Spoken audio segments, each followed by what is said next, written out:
अचमाला बनमाला मुंडमाला धारी, चंदन मृगमत सोहे भाले शशिधारी।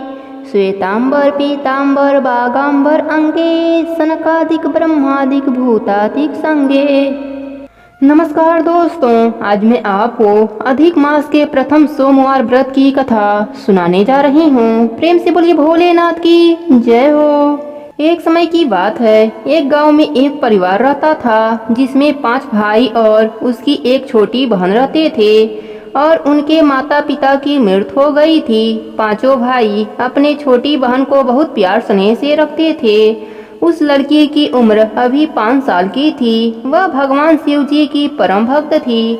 वह हर दिन शिव जी का अभिषेक करती थी। उसके भाई भी पूजा के सामान लाने में उसकी मदद करते थे। समय बीतता है, धीरे धीरे उसके सभी भाइयों की शादी हो गई। लड़की अब बड़ी हो गई थी। धीरे धीरे भाइयों के बच्चे भी हो गए। वह लड़की अब विवाह योग्य हो गई। एक दिन की बात है, सभी भाई आपस में बात करने लगे कि अब हमारे परिवार बढ़ गए हैं और बहन भी विवाह योग्य हो गई है। इतनी कमाई से कुछ नहीं होगा, तो चलो हम सब नौकरी करने शहर चलते हैं। लड़की के सब भाई शहर चले गए। घर में उसकी भाभियां, बच्चे और वह लड़की रह जाते हैं। सावन का महीना आ गया। अब वह लड़की सावन सोमवार का व्रत और विधि विधान से शिव जी का पूजन करने लगी। लेकिन लड़की का पूजा पाठ करना उसके भाभियों को पसंद नहीं आता था। उसकी चारों भाभियां आपस में बातें करती, यह सारा दिन पूजा पाठ करती है, कोई काम धंधा नहीं करती है। अब इसे कहते हैं पूजा पाठ छोड़कर घर का काम काज किया करो, नहीं तो हम खाना नहीं देंगे। फिर चारों भाभी अपनी ननद के पास गईं और बोली, तुम सारे दिन पूजा पाठ में लगी रहती हो, कोई काम नहीं करती हो। अब पूजा पाठ छोड़ो और घर का कुछ काम करो, नहीं तो हम तुम्हें खाना नहीं देंगे। लेकिन लड़की ने कहा, मैं भगवान शिव जी की पूजा करना नहीं छोड़ूंगी। तो भाभीियों ने उस दिन उसे खाना नहीं दिया। बेचारी पूरे दिन भूखी प्यासी रही और भगवान शिव जी का जप करती रही। उसकी छोटी भाभी को यह सब बहुत बुरा लगा, तो वह सभी के सो जाने के बाद रात में अपना खाना लड़की के पास ले गई और कहा, लो तुम खाना खा लो, मेरे होते हुए तुम भूखी नहीं रह सकती। लड़की खाना खाकर सो जाती है। सुबह जब लड़की उठी तो उसके चारों भाभियों ने कहा, जाओ जंगल से लकड़ी लेकर आओ, खाना बनाना है। लेकिन ध्यान रहे, बिना कुल्हाड़ी और बिना रस्सी बांधे तुम्हें लकड़ी लाना है। अगर ऐसा नहीं करोगी तो हम तुम्हें इस घर से निकाल देंगे। भाभियों ने उसे जंगल में भेज दिया और पूजा भी नहीं करने दिया। लड़की जंगल में गई और उसने हाथ से लकड़ियां तोड़कर इकट्ठा कर लिया। फिर उसने सोचा, अब मैं क्या करूं, बिना रस्सी के इन्हें कैसे बांधूं। यह सोचते सोचते लड़की जोर जोर से रोने लगी।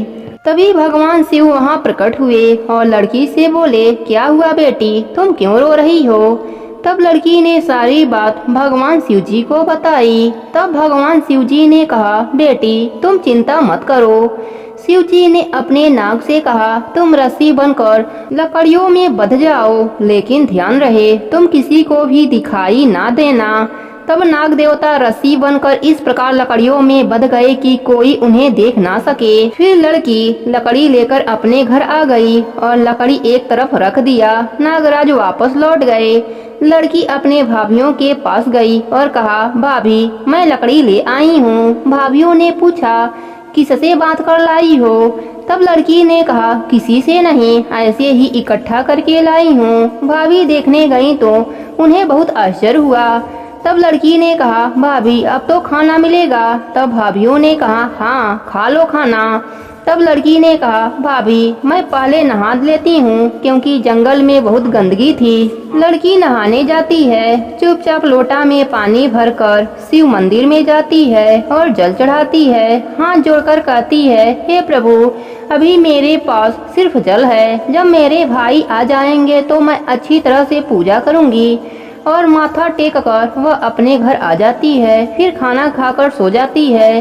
अगले सुबह फिर भाभियां उसको पूजा नहीं करने देती और लड़की के पास जाकर कहती हैं, जाओ यह धान कूट कर लाओ, आज खीर बनाना है। लेकिन ध्यान रखना कि बिना ओखली के चावल साफ करना है और एक भी चावल कम नहीं होना चाहिए। अगर एक भी चावल टूटा या कम हुआ तो तुम्हें खाना नहीं मिलेगा। लड़की धान लेकर बाहर चली गई और बैठकर जोर जोर से रोने लगी। तभी भगवान शिव जी फिर से प्रकट हुए और बोले, क्या हुआ बेटी? तब लड़की ने भगवान से सारी बातें बताई। तब भगवान शिव ने कहा, कोई बात नहीं, हम तुम्हारी मदद करते हैं। शिव जी की कृपा से बहुत सारी चिड़िया आई और कुछ ही समय में चावल साफ हो गया। लेकिन उनमें से एक चिड़िया एक चावल छुपा ले गई। लड़की जब चावल लेकर अंदर आई तब लड़की की भाभियों ने चावल गिने और कहा, इसमें से तो एक चावल गायब है, बताओ एक चावल कहाँ गया? बताओ नहीं तो हम तुम्हें बहुत मारेंगे। लड़की ने कहा, भाभी इतने ही चावल थे। तब भाभियों ने कहा, नहीं एक दाना कम है, जाओ लेकर आओ।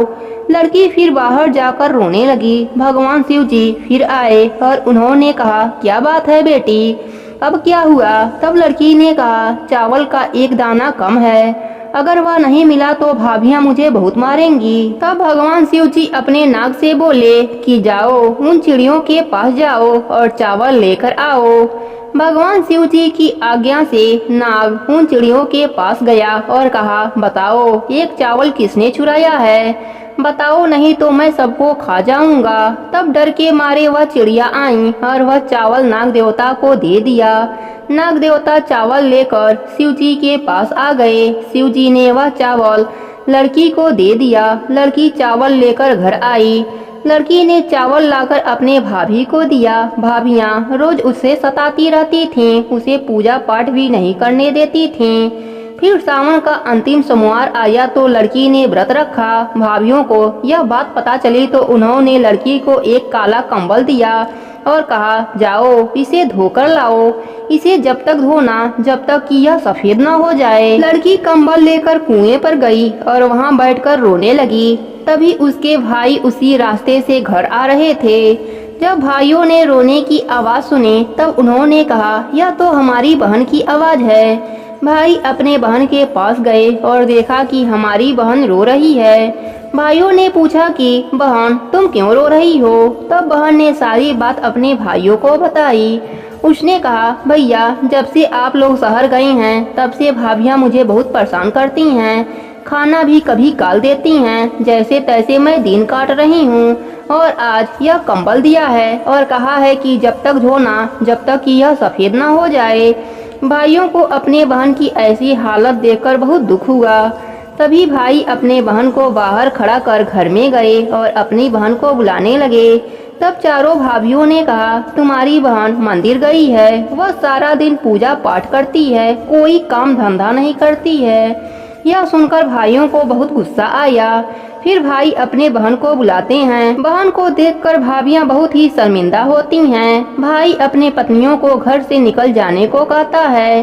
फिर भाभियां अपने ननद से क्षमा मांगने लगती हैं। लड़की बोलती है, भाभी क्षमा हमसे नहीं भोलेनाथ से मांगिए। सभी भाभियां भोलेनाथ से क्षमा मांगती हैं। फिर सभी हंसी खुशी सावन सोमवार का जागरण करते हैं। उनके भक्ति से प्रसन्न होकर भोलेनाथ उनका घर अन्य धन से भर देते हैं। हे भोलेनाथ, आप अपने सभी भक्तों पर प्रसन्न होना, उनका घर अन्य धन से भर देना, सदा उन पर अपनी कृपा बनाए रखना। कहानी अधूरी हो तो पूरी करना, पूरी हो तो मान रखना। प्रेम से बोलिए भोलेनाथ की जय हो।